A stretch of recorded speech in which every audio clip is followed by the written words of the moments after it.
With the adaptation of Five Nights at Freddy's, you know going into it that the world is rich and incredible and frightening.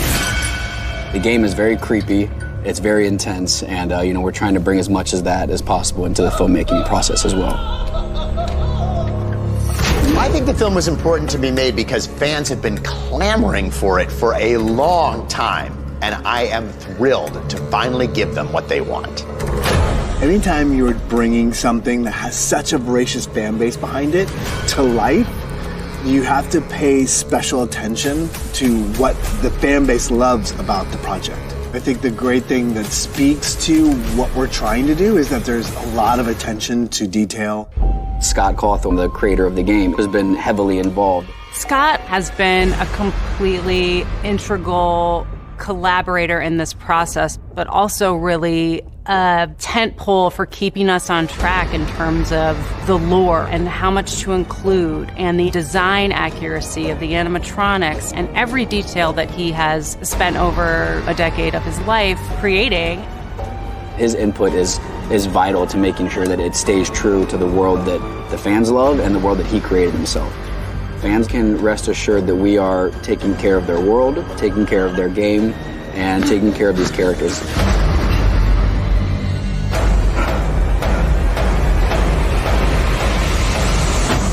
Welcome to Freddy Fazbear's Pizzeria.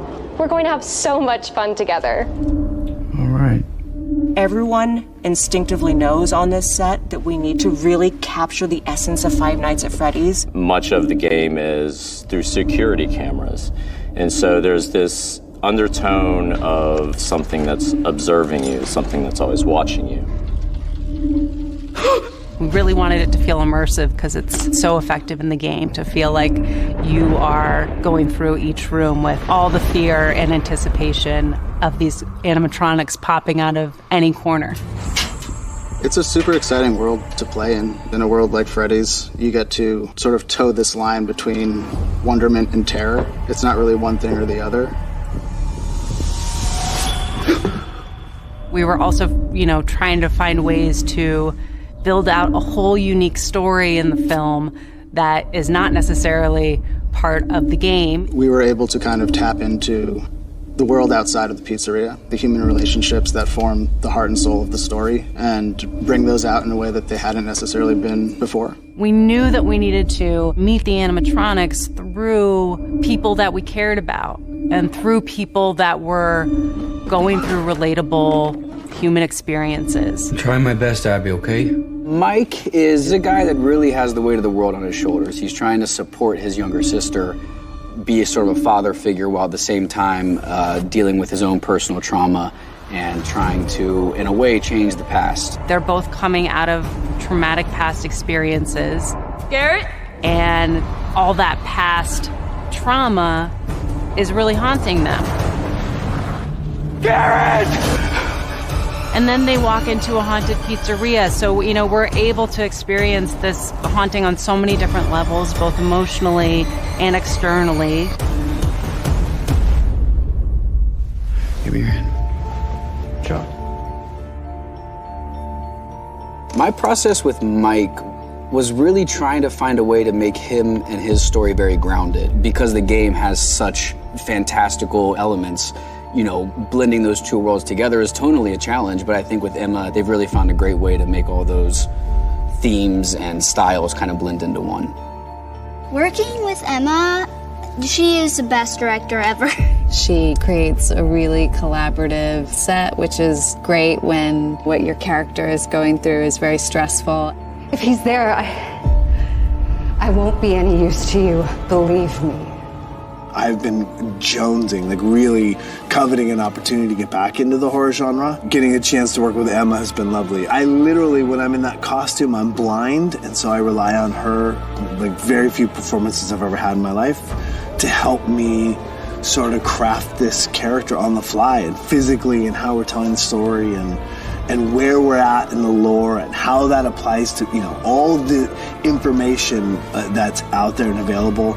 It all kind of comes through her, and she fills us with what we need.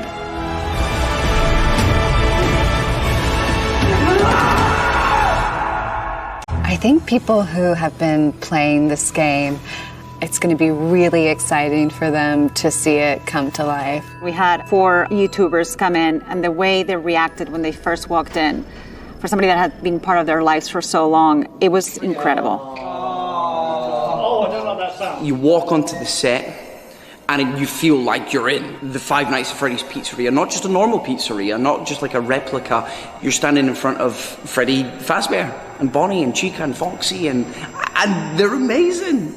I've never been on a movie set before, and when I arrived here, oh my God, it blew any expectation I had out of the water. It was amazing. I've been playing the games for 8 years, and seeing them in real life for the first time ever was such a weird, surreal, fever dream moment to me. I've been able to walk around, see the kitchen, see the main office, the stage setup, and everything like that, and how true to the game it really is. I think it's going to transition over amazingly well.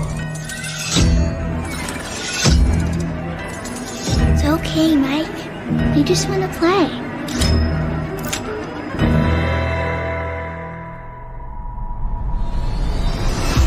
I think fans will find the feeling of the game in a different but also completely related way.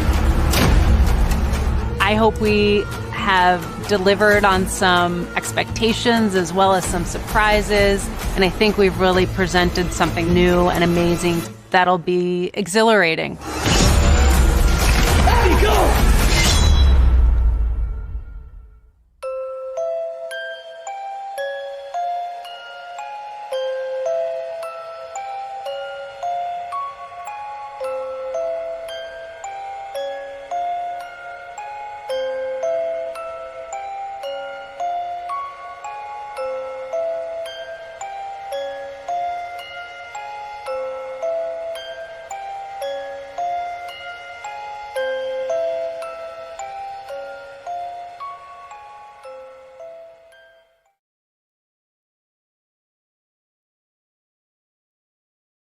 Two cameras, Amar.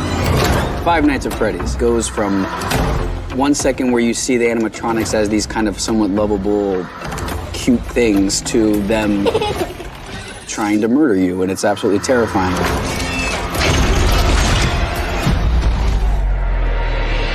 The genius who created Fazbear Entertainment opened Freddy Fazbear's Pizzeria to indulge in his greatest passion, cutting-edge animatronic technology.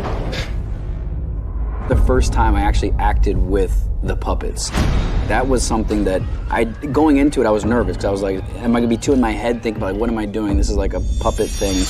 But all of a sudden, it felt very real to me, and that really caught me off guard, and thank God it did, because that made my job a lot easier. That is the magic of puppetry, is they're right there, it's physical, the actors can reach out and touch them, they can really be in the moment because we're in the moment right there with them. There's no pretending, there's no post. We're all there together creating that scene. I've been a fan of Jim Henson's work since I was a kid, and to be able to collaborate with the Jim Henson Creature Shop on this movie was a lifelong dream. There's a lot of stuff that they had to bring to life, and I can't imagine a better team to do it than Jim Henson. We want to make sure that the fans are getting what they want. So when we're designing, when we're building, when we're covering the costumes, when we're picking colors, designing the eyes, every single aspect, we make sure that we're staying as true to the original IP as we possibly can. In the early design phases, we've sculpted into those models what we thought would be a functional puppet. Once we had that groundwork, it became more of a software approach.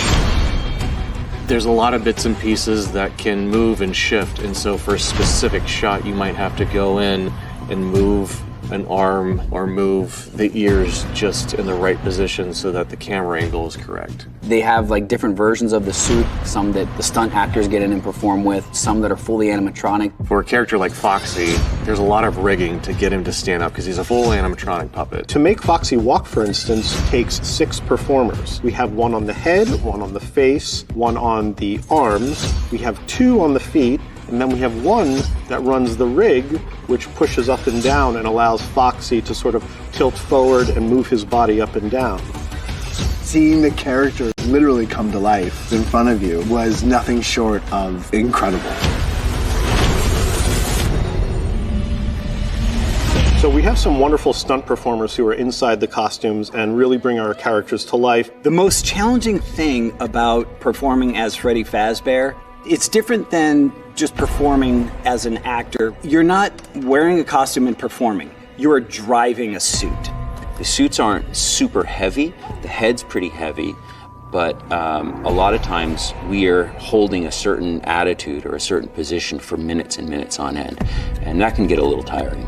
I have a helmet that's about 16 pounds, and I call it a helmet because it's full. I'm in there, and I don't really have any visibility whatsoever. You look at sort of your silhouette because you can't really see anything, and you can't really move your extremities.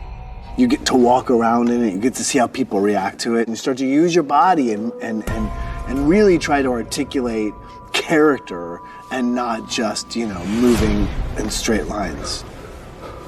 There's a real symbiotic relationship that goes on between the person in the suit and the puppeteer that's working the eyes and the ears and the mouth. The colors of the eyes and the lights of the eyes are then controlled by the light board. So it's a completely different thing. So there's a real meshing of many different minds and many different people to make a character. I operate Chica's face, so I have her eye blinks and we're looking around. I have her eyebrows. I have her little, I don't know, we call like expressive feathers on the top. I think one of the interesting things about creating a puppet or a suit character for film and television is that how many people it actually takes to bring together.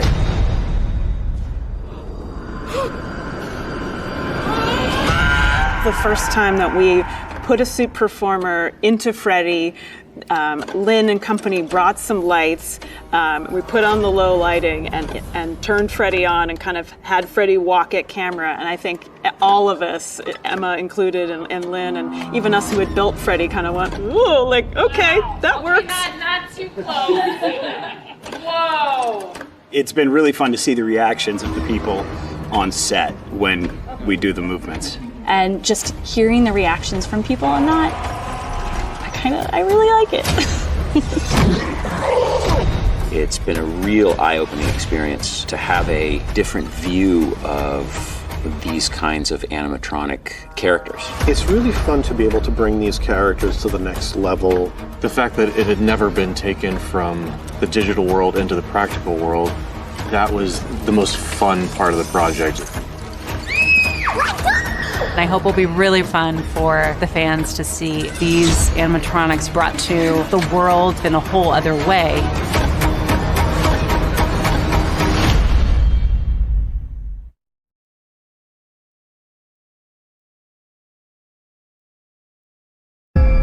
Welcome to Freddy Fazbear's Pizzeria, where fantasy and fun come to life. The production design team made the most amazing pizzeria come to life in a fully dimensional way. Freddy Fazbear's Pizzeria is this whole new magical world. One of the challenges doing the adaptation from the game to the film was breaking the walls of the security office in a way. I mean, as the player, when you are playing the security guard and seeing all the rooms via the security cameras, you stay in the same place the whole time. With the movie, we were doing something very different in the sense that we had characters walking around the space. Whoa! One of the decisions I made early on was to combine all of the rooms and the spaces within the set as one giant set. Normally we would break it up into different sections, and you would have a set for the security office and you would have a separate set for the dining room, but I wanted everything to be connected. I wanted it to flow. Basically go from one room to the next continuously without ever reaching a space that didn't feel like the pizzeria, that felt behind the scenes, which made it this completely immersive set for our cast. And they'll raise their hands. It's scary and kind of creepy. We really wanted to create this sense of never quite being sure where you are in the hallways and really feeling like you get lost in those back areas. The scale of the space was so incredible and felt so maze-like, which gave us such great opportunities for moving in between the spaces with cameras.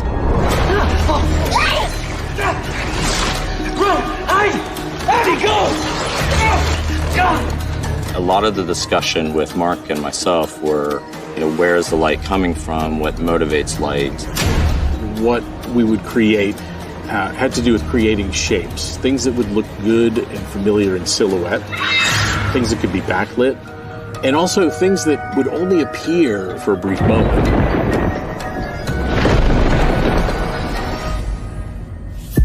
We're not just shooting in an office building or anything like that. Everything was created and inspired from the game itself. There are several Easter eggs that we peppered into the movie. For example, the red and white spiral striped cup on the security desk, the crumbled up tinfoil, and the old-fashioned desk fan, which is in every game. In the mall, the ice cream stand that we created, where Mike goes up and buys an ice cream in the very opening scene of the movie, that sign we incorporated the rainbow character, which I think a lot of fans will recognize instantly. In the toy area, there's a lot of plushies of the Fun Time games. In addition to that, we tried to do a bunch of new original things. Outside of the security office, there's an Employee of the Month wall. And we've got some photos of a couple of faces that you might recognize if you're familiar with YouTubers who are big fans. Welcome to Sparky's. We were lucky enough to have Matt Pat play the waiter in the diner. He's a huge Five Nights at Freddy's YouTuber and just nailed his part.